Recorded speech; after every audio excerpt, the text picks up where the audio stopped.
Ahora si tan solo tuviera una G gigante... Ah, perdón, ¿cómo están? Disculpen la involuntaria referencia. Hoy les quería hablar de mi último juguete, que es la pantómetra. Yo siempre cuando fabrico una tanda de astrolabios, como por ejemplo esta que están ahí, que ya está lista, aprovecho para hacer algún otro proyectito, algún prototipo de algo nuevo. Y lo que me entretuvo mucho en estos últimos meses fue la pantómetra, que era algo cuya existencia desconocía. Así que les voy a explicar un poco cuál es la historia, qué es, algunos ejemplos de cómo se usa y la pequeña epopeya que fue hacerme una.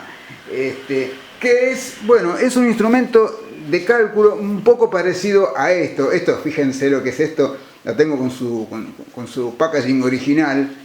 Esto es de colección y encima es de familia. Esta es una regla de cálculo y ese ferro que está ahí, no sé si se llega a leer, era mi papá, esto era de mi viejo.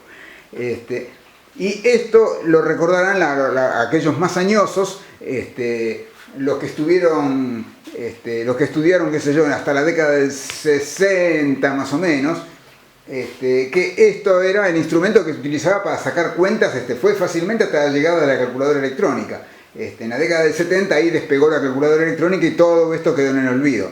Pero la regla de cálculo era la reina. Pero antes de la regla de cálculo estaba esto que está aquí abajo, que es la pantómetra o compás de proporción. Pantómetra se la llama únicamente en España o Portugal. Esto en casi cualquier otro país es el compás de proporción y en Inglaterra es de sector. Esto más específicamente, esta es una pantómetra inglesa, o sea, esto es un sector de Ganter.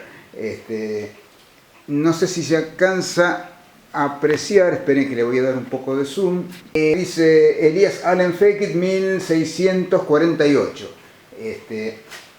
Esta es una copia, una réplica hasta al punto que fui capaz de lograrlo, de un instrumento que lo saqué de la web del Museo Oxford de Ciencias. Y que es una pantómetra de Ganter por Edmund Ganter, que fue el que inventó esta variedad en particular e hizo un libro un tratado que fue muy popular en Inglaterra. Pero la historia viene de mucho antes. Aparentemente sí viene de Inglaterra. El primero que escribió un tratado sobre el uso de la pantómetra y la llamó sector, como siguen llamando los ingleses. Aparentemente porque esto sería un sector circular, un poco por eso creo yo, no, la verdad que no sé muy bien.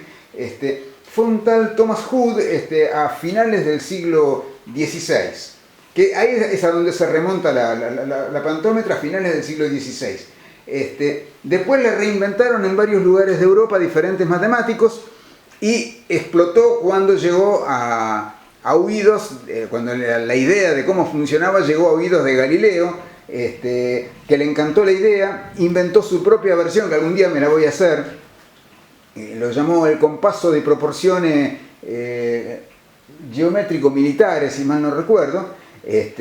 Y escribió un libro al respecto, aunque sin ilustraciones para preservarse el privilegio y tener el monopolio de la pantómetra.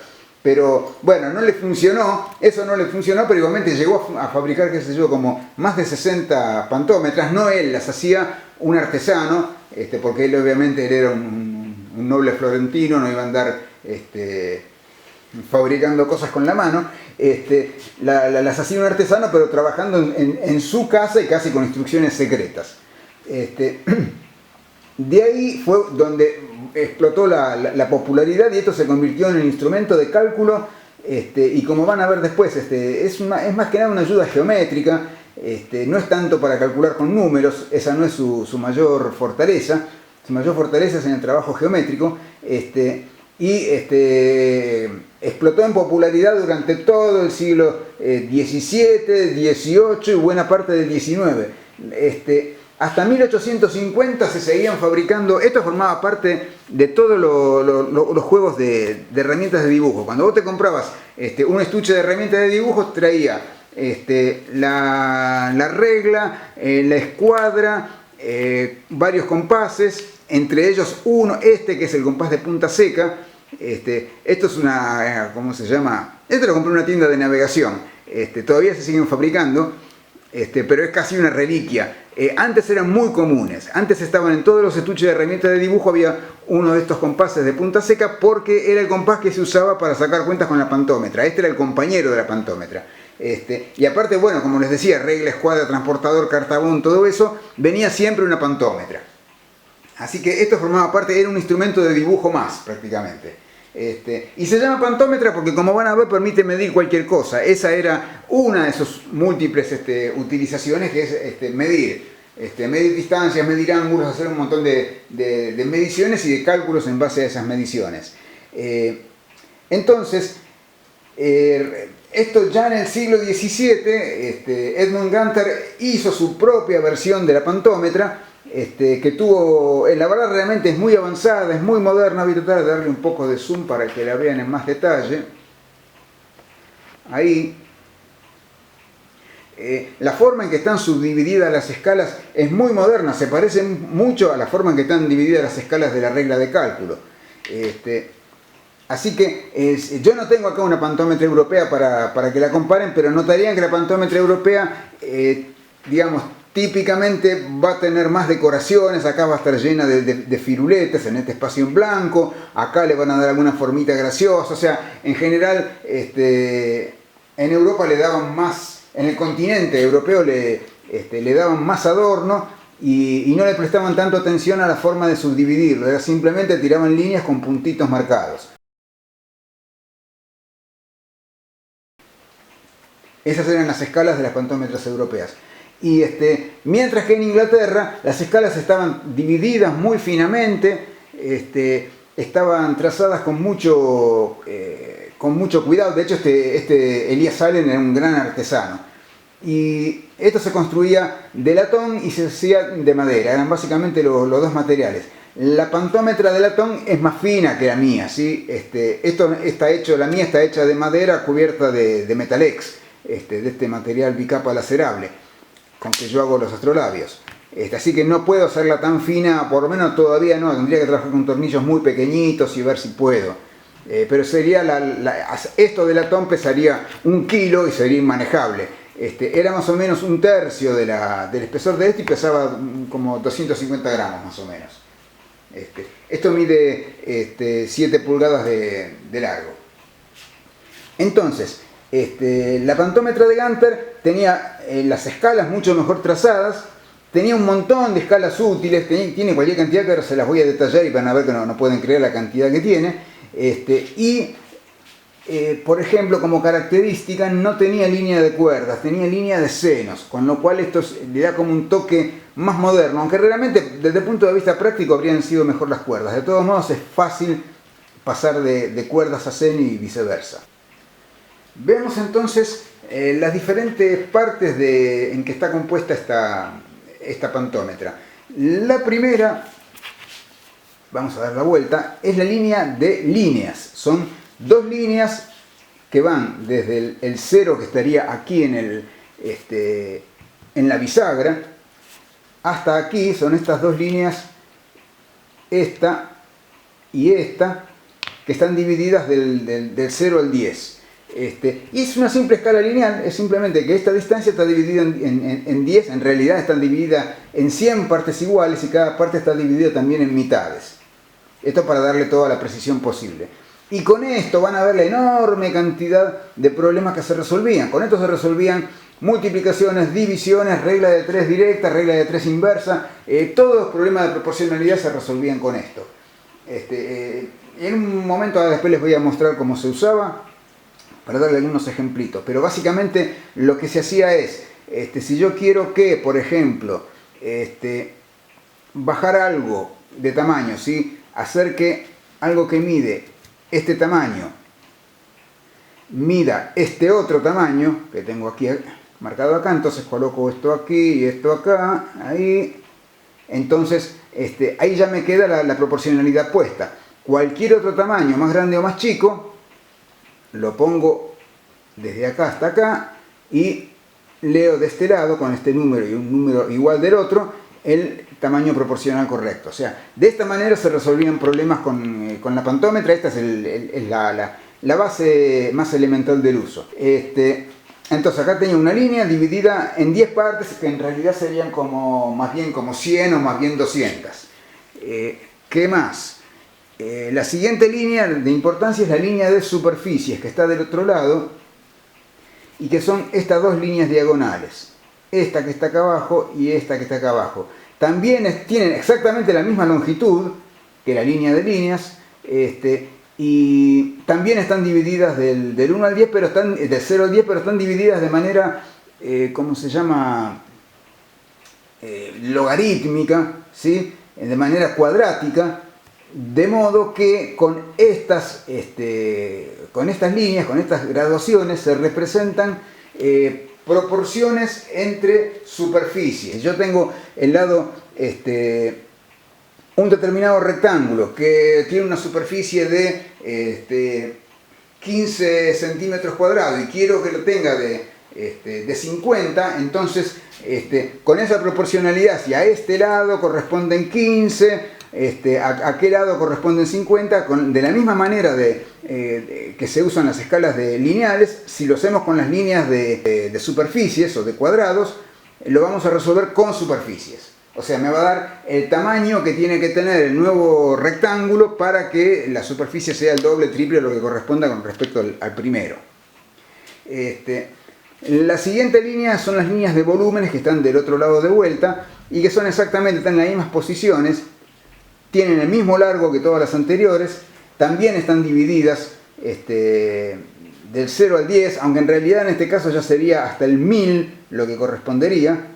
Y como ven, esto también es una escala, pero fíjense dónde está el 1. Esto es el 1. Y acá está el 2. Y acá ya está el 10. O sea, el reparto, en realidad ni siquiera esto sería el 1. Esto sería un 1000 y esto sería un 100. Así es la forma en que están repartidas estas líneas. Es otra línea logarítmica, pero ¿cómo se llama? Pero cúbica ya. Hecha en una escala cúbica y permite resolver los mismos problemas con volúmenes. Yo tengo el lado de un cubo que mide tanto, que mide tal volumen. Si yo quiero triplicar el volumen, ¿qué lado tengo que darle? Así que eso se resolvía con estas líneas de sólidos o volúmenes. Y después vienen las líneas trigonométricas, que son estas dos, de 0 a 90 y de 0 a 90, es la línea de senos. De la cual después les daré algún ejemplo, con lo cual se permite resolver problemas trigonométricos, calcular senos, cosenos y todo eso, y aparte, ¿cómo se llama? Calcular cuerdas. Si yo tengo que trazar un ángulo determinado, ¿qué cuerda le tengo que dar para que, ¿cómo se llama? Para no tener que andar midiéndolo con transportador. Esto por eso se llamaba pantómetra, porque permitía reemplazar parcialmente al transportador.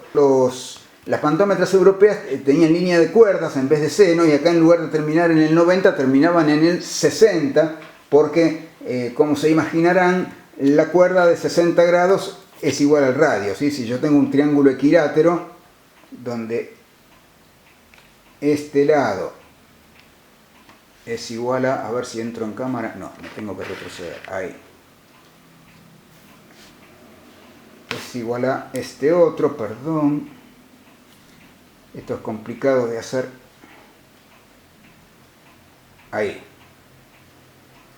Si esto es un triángulo equilátero, donde este lado es igual a este y es igual a este ángulo va a ser de 60 grados. Por lo tanto, acá la división en la que terminaba era en el 60, una línea de cuerdas. Esta es una línea de senos y termina en el 90. ¿Qué más? Después venían unas líneas, estas son todas las líneas que parten del origen. Pero también hay líneas que corren paralelas. Por ejemplo, creo que es esta, permiso porque si no, no veo, no, esta es una tangente. Esta era la línea de la proyección de Mercator.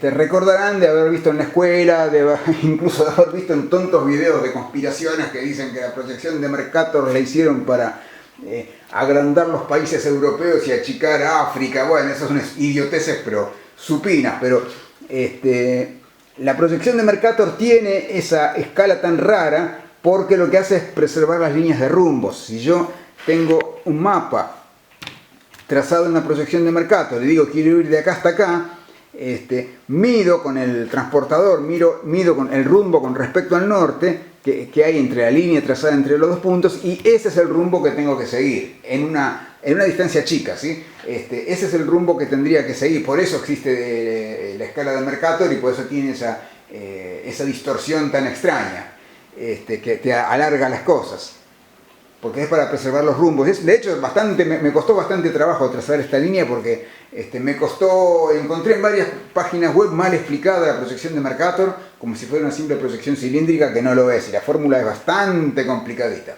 Pero bueno, me quedó bien. Así que lo que tiene esta línea es justamente sirve para calcular la distorsión de la escala de Mercator, para saber, para poder trazar mapas. Por ejemplo, si yo necesito trazar un mapa de Mercator que arranca en los 50 de latitud y termina en los 55, ¿cuánto tengo que darle de ancho para que tenga 5 grados de altura y 5 grados de ancho? Bueno, esto me lo dice la escala de Mercator, que es una... Perdón, no sé si estoy... Sí, acá estoy. Que es una escala que se continúa todo a lo largo del instrumento. No sé si se alcanza a ver, acá hay un 70, ¿sí? Arranca por 0, 10, 20, 30, 40, 50, 60, 70, termina casi en la mitad de la escala, y después sigue hasta 87 y un poco termina por ahí. Así que esta es la escala de meridiano o la escala de Mercator. Después vienen las, digamos, ya empezamos a rellenar todo el espacio disponible y vienen las escalas de cuadraturas, que déjenme buscar dónde está. Es el rumbo, acá está. Voy a darle todo el zoom posible. No, ya estamos al máximo. Está exactamente por ahí, corre justo por el medio de la línea que separa las dos mitades, y tiene un 10, un 9, 8, 7, 6, 5, una C, un 90 y una Q. Bueno, esta es una línea que... Son dos líneas en realidad, porque hay una arriba, una mitad arriba y la otra mitad abajo, pero por lo tanto son dos líneas iguales, que nos permiten resolver, digamos, problemas de relaciones entre polígonos inscriptos. Digamos, si donde está la Q es el lado del cuadrado, ¿sí? La Q es de cuadrado. Si la Q es el lado del cuadrado, por ejemplo, ¿cuánto tendría que ser el lado de un hexágono para tener la misma superficie? Entonces tendría que buscar, permiso, el 6, que está acá, y esta sería la proporción. Este tendría que ser el lado del hexágono para que todo esto fuera el lado del cuadrado. Así que esa es la línea de cuadraturas. Se llaman cuadraturas porque justamente tienen que ver con las superficies. Si esto es el lado del cuadrado, y ahí tiene desde el 10 es el decágono, eneágono, octógono, heptágono, hexágono, pentágono, el cuadrado, y una S que anda por ahí, acá, una S, que es el semidiámetro, o sea, el radio de un círculo de igual superficie que todas esas figuras. Así que si vos tenés el lado de una figura cualquiera, de cualquiera de estos polígonos regulares que acabo de decir, incluyendo un círculo e incluyendo hasta un cuarto de círculo, un cuadrante, las escalas Z te dan el lado de cualquier otra figura, cualquier otra cantidad de lados que tengan la misma superficie. ¿Qué más? Está la escala de segmentos circulares, que esa ya ni sé dónde está, realmente se las debo porque ni me acuerdo dónde está. Lamentablemente este modelo no tiene marcado nada. Algunos tenían acá escrito una letrita para aunque sea guiarte. En este caso lo tenés que adivinar. Creo que es la escala, me parece que es la escala interna del otro No, tampoco. Entonces, tiene que ser estas de acá. La que corre entre la línea de senos y la línea de volúmenes. Esta escala. Y ya que estoy, les muestro la forma en que están, espero que se llegue a apreciar, la forma en que están punteadas. Ven que es una recta con puntitos marcados. Estas que corren por acá. Bueno, así estaban grabadas las pantómetras europeas, ¿sí? Las pantómetras inglesas estaban mucho mejor marcadas como está esta de acá. Así que bueno, esa línea de segmentos resuelve problemas de segmentos circulares. Los voy a mostrar con esto. Un segmento circular es lo que, digamos, es lo que resulta de cortar un círculo en dos mitades, que no sean necesariamente iguales. Cualquiera de estas dos mitades, ¿sí?, en que ha quedado dividido, que son mitades desiguales, es un segmento circular. Lo que permite esto es resolver problemas de alturas en toneles, por ejemplo, o en tanques cilíndricos horizontales, pero principalmente lo que se usaba en la época, que eran toneles. Si yo bajo un palo y determino que lo bajo hasta tocar fondo y lo saco y me fijo hasta dónde llegó la marca del líquido, entonces digo, si esto está lleno hasta un tercio de la altura, ¿cuántos litros hay adentro? O sea, ¿qué proporción del total hay adentro? Bueno, esos problemas se resolvían con esta escala que les digo, la del segmento circular. Después, había escalas de cuerpos inscriptos en la esfera, que está del lado de acá a acá. Son estas letritas que dicen D, S, C, O, T e I. Estas escalas que están justamente como las que les mostré antes de cuadraturas. Bueno, estas están en la misma posición pero del otro lado. Estas escalas lo que permiten es básicamente, dado el radio de una esfera, hallar el lado de un tetraedro, un cubo, un icosaedro, un dodecaedro inscriptos dentro de la misma esfera, ¿sí? O sea, permitía resolver ese problema. Ya pueden ir viendo que esta es una herramienta muy geométrica. A diferencia de la regla de cálculo, la pantómetra no era para trabajar con números, era para trabajar con longitudes de segmentos, como les mostraré después más adelante en este mismo video, y para resolver problemas geométricos en general, problemas geográficos como el de la escala de Mercator, problemas de cuerpos inscritos, de volúmenes inscritos en una esfera. Venía por ese lado y por eso tuvo una sobrevida mucho mayor a la que uno esperaría para ser un instrumento de finales del XVI. Digamos, un instrumento que arrancó fuerte en el siglo XVII en adelante. ¿Y qué más me queda? Otra escala que es la de los cuerpos ecuados,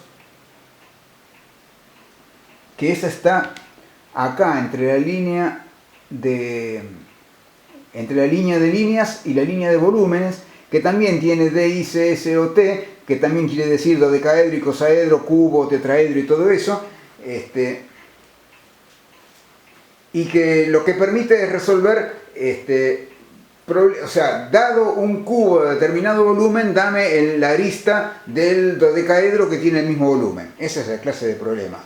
Y lo último son unas curiosas líneas que yo en un momento pensé que eran algo astronómico, que tienen simbolitos planetarios, zodiacales, por ejemplo. Tiene ahí el Sol, ahí está Mercurio, ahí está Saturno, acá está la Luna, Venus, Marte y Júpiter. Yo pensaba que estas escalas eran algo astronómico, pero en realidad son símbolos medievales alquímicos de los metales. Como había 7 planetas, incluyendo el Sol y la Luna, en el sistema geocéntrico, ¿sí? Como había 7 cosas que se mueven en el cielo y 7 metales conocidos en ese momento, se identificaba cada planeta con cada metal. Por eso hasta el día de hoy a la intoxicación con plomo se le sigue llamando saturnismo, porque se identificaba al plomo con Saturno porque era el planeta más pesado, el que tardaba más tiempo en dar la vuelta, como el más lerdo de todo, entonces lo identificaron con un elemento pesado, al Sol con el oro por el brillo, a la Luna con la plata, etcétera, etcétera, etcétera. Entonces estos simbolitos son en realidad, corresponden a metales. Creo que no me acuerdo cuál era el cobre. El Mercurio es el mercurio, o sea, el planeta Mercurio es el metal mercurio. Saturno está acá, Júpiter está acá. No me acuerdo cómo eran los demás equivalencias. Bueno, Marte es el hierro. Y para lo que sirven estas escalas que están acá, es para resolver problemas de densidades o pesos específicos. Si yo tengo un cubo que pesa tanto hecho de hierro, ¿qué tamaño tendría que tener un cubo para que pese lo mismo pero hecho de cobre? Esa clase de problemas. Y por último, dos escalas más. Una, las de pulgadas, que están acá en los bordes. Es una simple división en 7 pulgadas. Ganter dice, de estas las tuve que adivinar porque no están en ninguna foto de ningún museo, pero Ganter decía que cada pulgada la había dividido en una cantidad diferente. Entonces yo la primera la dejé entera, la segunda la partí en 2, la tercera la partí en 3, así 6, hasta la última, hasta la séptima que la partí en 7. Del otro lado tendría que haber hecho lo mismo, pero me equivoqué al trazar las escalas y lo dividí mal, pero bueno, no importa. Cosas que quedan para aprender para la próxima versión. Esto es un prototipo. Y del otro lado, una interesante escala de alturas del Sol, porque esto tiene, como habrán visto ya, esta misteriosa sorpresa adentro, que básicamente era un freno, servía para frenar la pantómetra en aberturas pequeñas, para que no se moviera cuando uno estaba trabajando. Esa era la funcionalidad principal.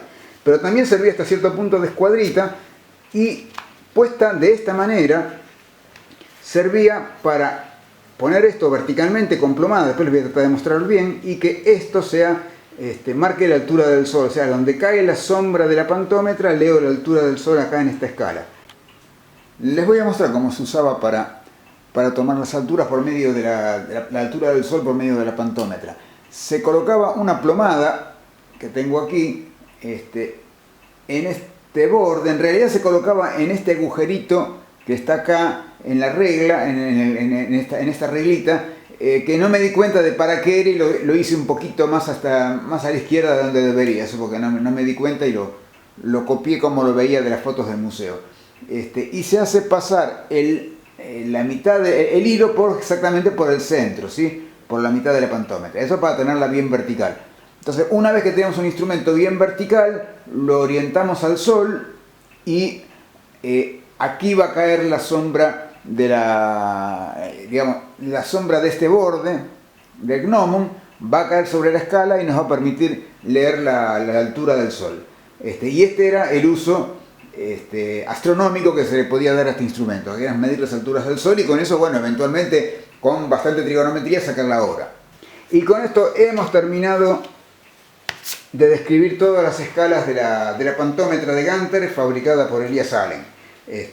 Esta era la constitución de que estaba hecha y ahora les voy a mostrar cómo se usaba. Entonces, para nuestro primer caso de uso, vamos a suponer que me dan esta línea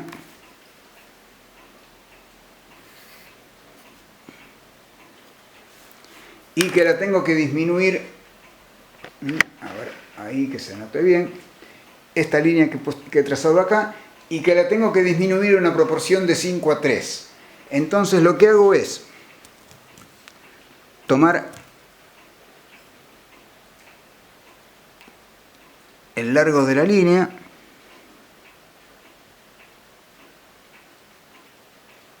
más o menos ahí,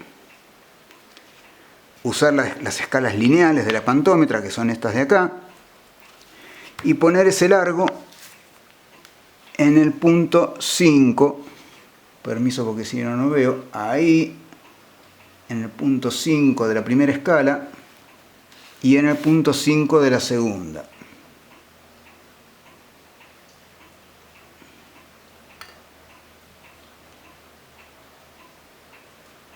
Más o menos ahí. Vamos a ponerlo esto un poco más en cuadro, ahí. Entonces, tomé la longitud de la línea y la puse en el 5 y en el 5, ¿lo ven? Ahí. Entonces, si tomo el largo que me corresponde, el paralelo a esta línea que estoy haciendo acá, que pasa por el punto de 3 y 3, eso me va a dar una línea más chica, cuya proporción con respecto a la línea más grande sea como de 5 a 3. Entonces, pincho el compás en el 3, tomo la medida con el compás hasta el otro 3,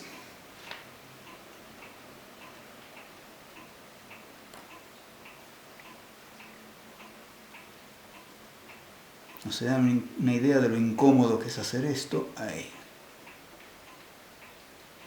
Ahí. Más o menos ahí. Y esta es el largo de la proporción, ¿sí? De la proporción pedida. Y ahí está. Ahí está un segmento que es al primero como el número 3 es el número 5. Si lo quiero aumentar, bueno, si lo quiero hacer que lo que el segmento, si me dan el problema inverso, me dan el problema el segmento chiquito y me dicen obtenerme el grande de manera que sea como, si el primer segmento es a 3, el segundo lo sea 5, bueno, invierto el problema y lo resuelvo exactamente de la misma manera. Segundo problema, vamos a borrar esta división que hice. Me dan esta línea otra vez y ahora me pide que la divida en 7 partes iguales. Entonces, tomo el largo de la línea original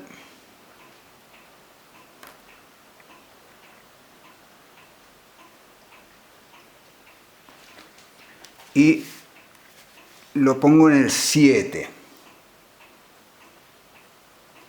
Ahí y ahí. Más o menos. Poquitín.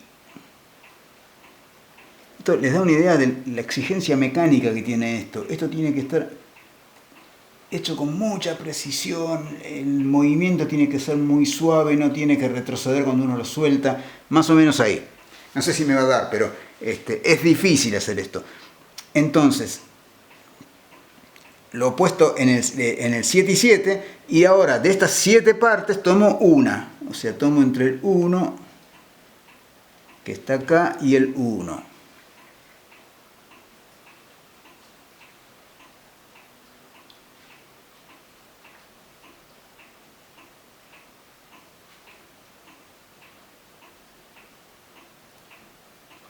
Y además de esta resolución que estoy haciendo, que sería la más directa, había 1000 trucos que no conozco para empezar y que no puedo entrar en detalle, porque aparte no hay tiempo y aparte no los conozco. Bueno, más o menos estaría ahí, a ver qué tanto éxito tuve.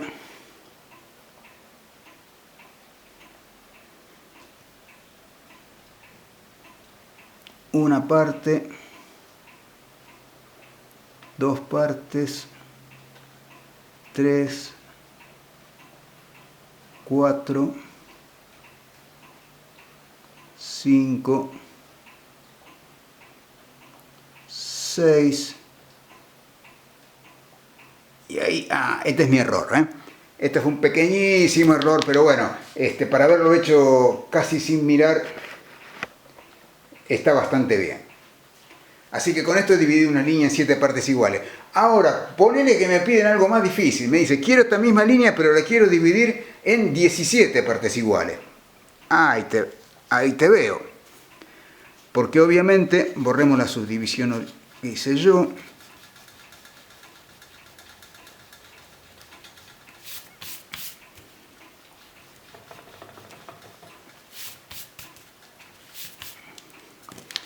Volvamos a trazar la línea.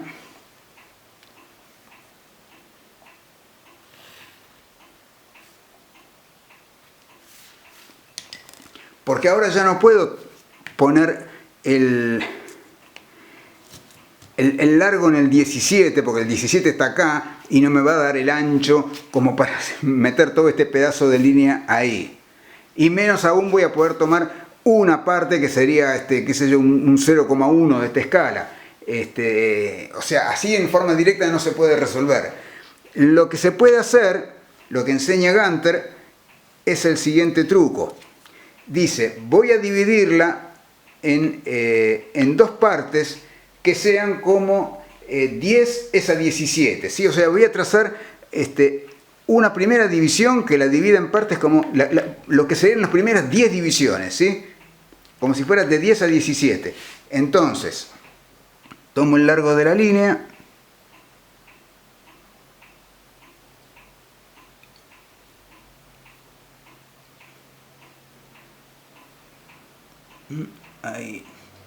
Ahí aproximadamente.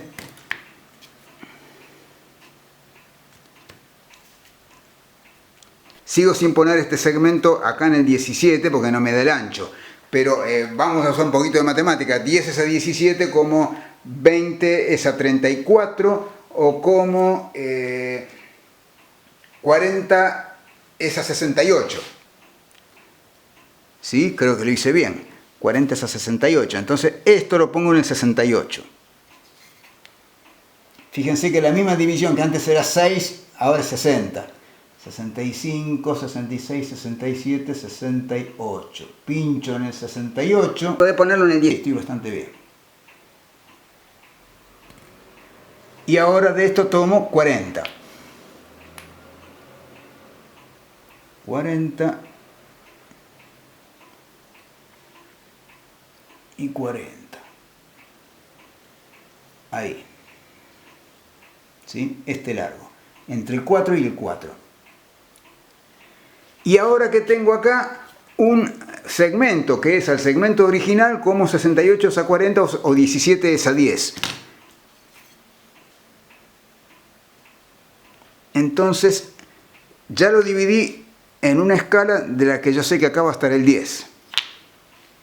Y ahora lo que tendría que hacer es dividir esto en 10 o dividir esto en 7 y ahí sacar, continuar con la división de la línea, ¿sí? Este es uno de los tantísimos trucos que había para llevar este instrumento a resolver problemas para los cuales no le da el tamaño, ya sea por ser muy chico o por ser muy grande. No voy a continuar por esto porque me da muchísimo trabajo, y aparte realmente apenas lo sé usar, todavía estoy aprendiendo. Pero este era el uso. ¿Qué otra cosa se podía hacer? Bueno, resolver cualquier problema de regla de 3. Es exactamente lo que hemos estado haciendo, solo que en vez de hacerlo con largos de cosas, se hacían con los números. Entonces ahí se utilizaba el compás de punta seca, porque ya no hacía falta andar marcando cosas. Entonces, por ejemplo,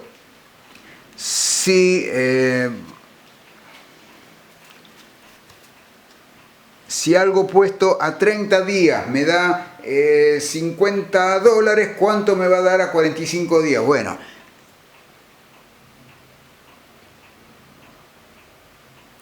tomo el 50.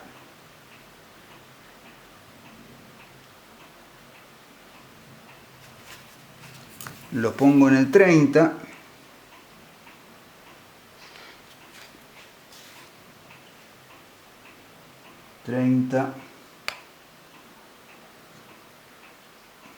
Tengo que abrirlo más. Espero que me dé, si no el ejemplo va a quedar pésimo. Sí, me da. Yo como de costumbre no ensayo nunca los videos, así que así son los papelones que hago. Sale todo muy fresco, pero muy espantoso también. A ver, ahí. Más o menos ahí, ¿sí? Tomé la medida de 50 y lo pongo en el 30 y 30. Entonces ahora voy a 45 y 45.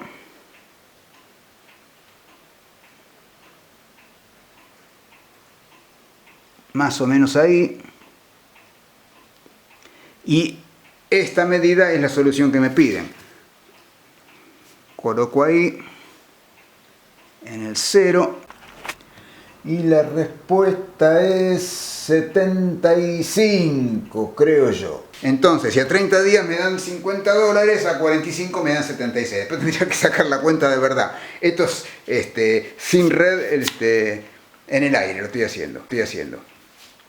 Así que con esto se hacía regla de 3 directa, con un truco muy parecido, cambiando las cosas de lugar, los términos de lugar, se hacía regla de 3 inversa, y esta era la mayor parte del uso que tenían las escalas lineales.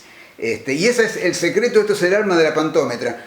Alguien dijo alguna vez, lo escuché el otro día, lo decía Dolina, que la mejor forma de pintar la miseria de una sociedad es mostrando las pequeñas alegrías. Bueno, imagínense si esto le voló la cabeza a Galileo, si este simple truco le voló la cabeza a Galileo, lo pobre que debía ser esa época. Esto hoy no asombra a nadie, esto es hoy parece una tontería, pero imagínense lo difícil que era sacar cuentas, o sea, lo difícil que era hacer las cuentas en esa época, que esto era un tesoro. Era algo tan importante que Galileo dijo, esto yo no lo voy a compartir con nadie, voy a tener la exclusividad. Pequeñas reflexiones.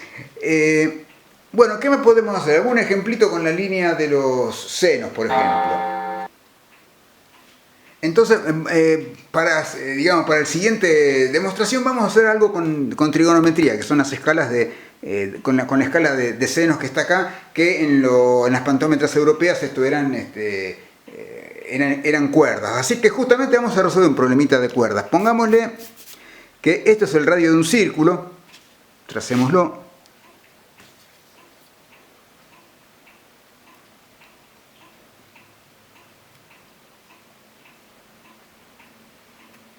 Esperen que ya me moví ahí. Poco más. Ahí.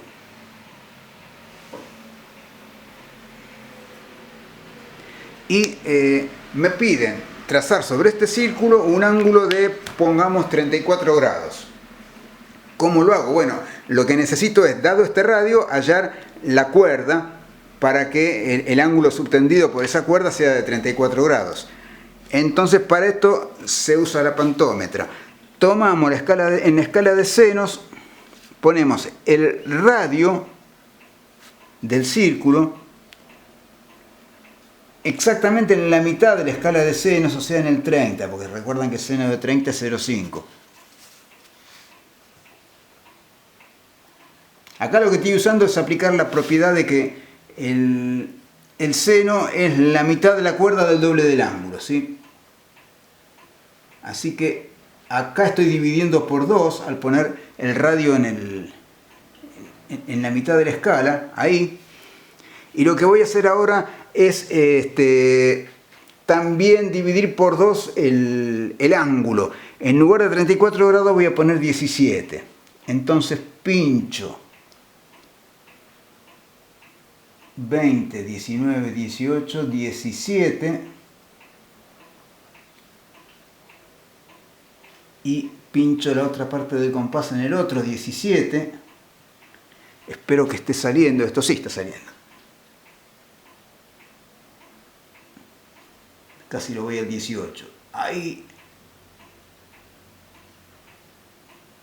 Ahí. En el 17 y 17. Y esto me debería dar la cuerda de los 34 grados.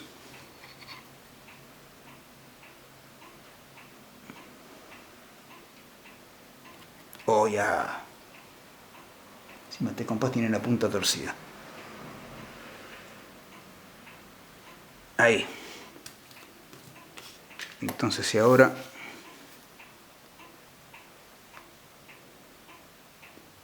a ver si me salió el truco, a ver si me salió.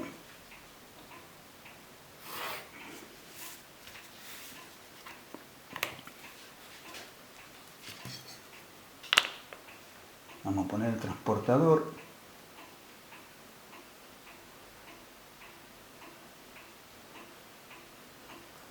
Y ahí está, casi perfecto. Es un poquito, pero bueno, esto lo estoy trazando así muy en el aire. Ahí son 10, 20, 30 y 4 grados. Estoy errando por medio grado más o menos, porque es el error que tuve al colocar el compás en la pantómetra. O posiblemente incluso un error de construcción de la pantómetra, espero que no. Pero muy aproximadamente me dio. Por eso estos instrumentos la llaman pantómetra, porque justamente sirve para medir cualquier cosa.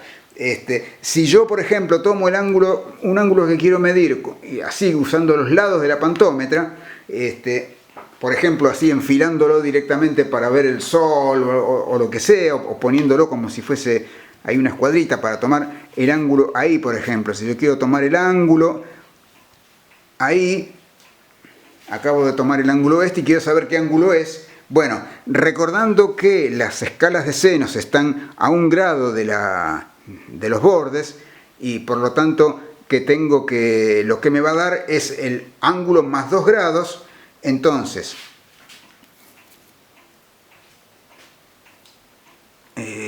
tomo la medida, esto era así el truco,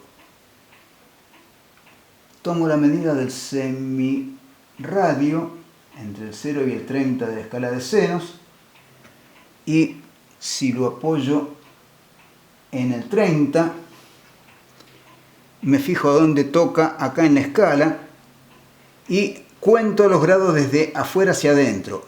O sea, serían 10, 20, 30 y bueno, ahí estarían 35 me da. Si esto lo hubiera puesto bien me tendría que dar 36. Entonces yo ahí le resto los 2 grados que sé que hay entre las escalas de senos y los bordes y me dan los 34 que son realmente. Así que esto se usaba para trazar ángulos y para hallar cuál era el ángulo tomado con la altura del instrumento directamente. Así que bueno, creo que hasta acá voy a llegar con los ejemplos, porque hasta acá es más o menos lo que sé hacer, y realmente esto se está haciendo demasiado largo. Así que bueno, espero que les haya gustado. Vamos a hablar un poquito, antes de despedirnos, del trabajo que me dio hacer esto. Yo hice, estos son prototipos, ¿sí? El prototipo original que había diseñado yo era este. Mandé a hacer los dos juntos. Que me quedó perfecta. De hecho, me salió tan bien de entrada que prácticamente me malcrió. Yo pensé que iba a ser una pavada hacerlo siempre y bueno, evidentemente o tuve mucha suerte o algo rompí, algo hice mal al hacer la segunda. El asunto es que no me gustaba estas líneas negras que se veían acá. No me gustaba, esta fue la primera pantómetra que me armé. Y entonces dije, para armar la segunda, porque yo mandé a hacer las dos al mismo tiempo, el otro problema que tenía es que me quedó la escala esta de alturas mal traída. Obviamente que lo primero que hice cuando lo construí fue a tomar la altura del sol con eso y vi que tenía un error. Y ahí me di cuenta de que era porque no había tenido en cuenta el ancho de esta plancha, de esta lámina, que son 1,3 milímetros al calcular la escala, y entonces no me había quedado la escala bien graduada. Entonces dije, para mi segunda pantómetra, que ya la tengo, ya tenía todos los materiales, solamente tenía que construirla, voy a hacer algo diferente y voy a hundir estos dos lados para adentro para que estas líneas negras desaparezcan. Para eso tuve que limar la parte de madera, por acá no, por el lado de afuera, limarle y rebajarle ese 1,3 milímetros, que lo hice pésimamente con mi clásica desprolijidad. Por más que lo intenté de la mejor manera que pude, me quedó espantoso. Pero bueno, no pasa nada porque esto va cubierto, va a estar enchapado por afuera, así que no se notan, esos errores no se notan. Hice eso, lo armé y me quedó hermoso, la terminación me quedó perfecta, la unión entre esta superficie y esta, me quedó mejor de lo que se ve acá. La unión entre las superficies me quedó sin ninguna línea negra, porque esto obviamente lo biselé a 45 grados cada una. Me había quedado perfecta y la voy a usar y encuentro que me daban un montón de errores.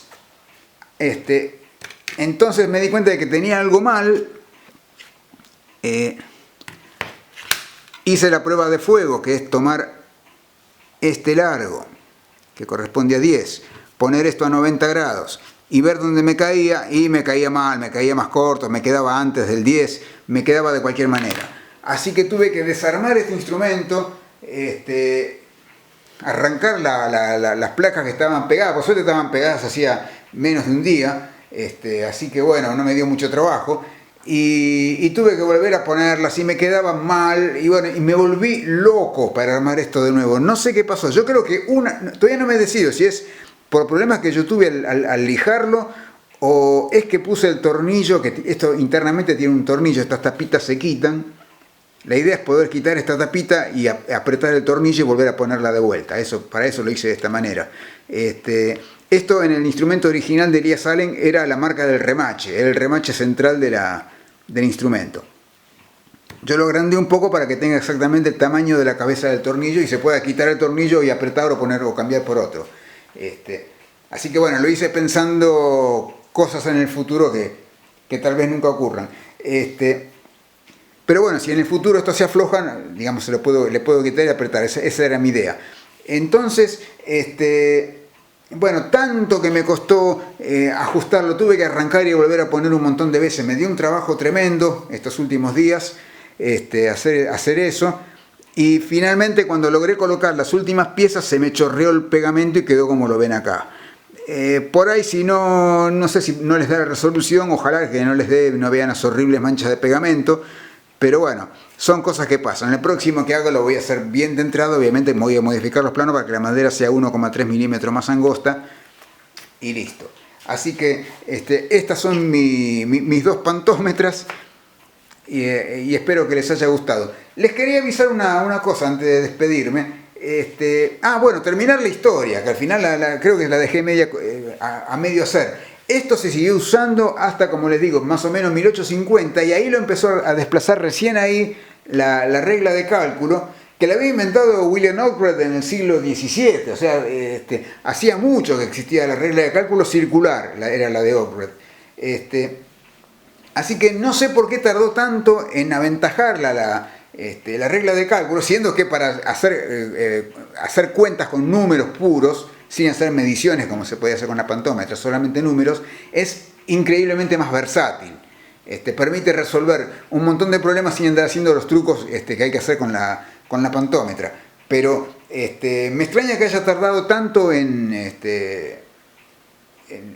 convertirse en el instrumento de cálculo principal, y aún suponiendo que, digamos, que cuando realmente le tomó la delantera para ir para 1880, me extraña que realmente se haya empezado a usar, se haya tirado la pantómetra después de haberla tenido durante siglos y se haya empezado a usar de golpe la regla de cálculo. Así que son cosas extrañas que no sé bien por qué pasaron. Alguna vez tendría que ver si encuentro algún tratado escrito sobre ese tema.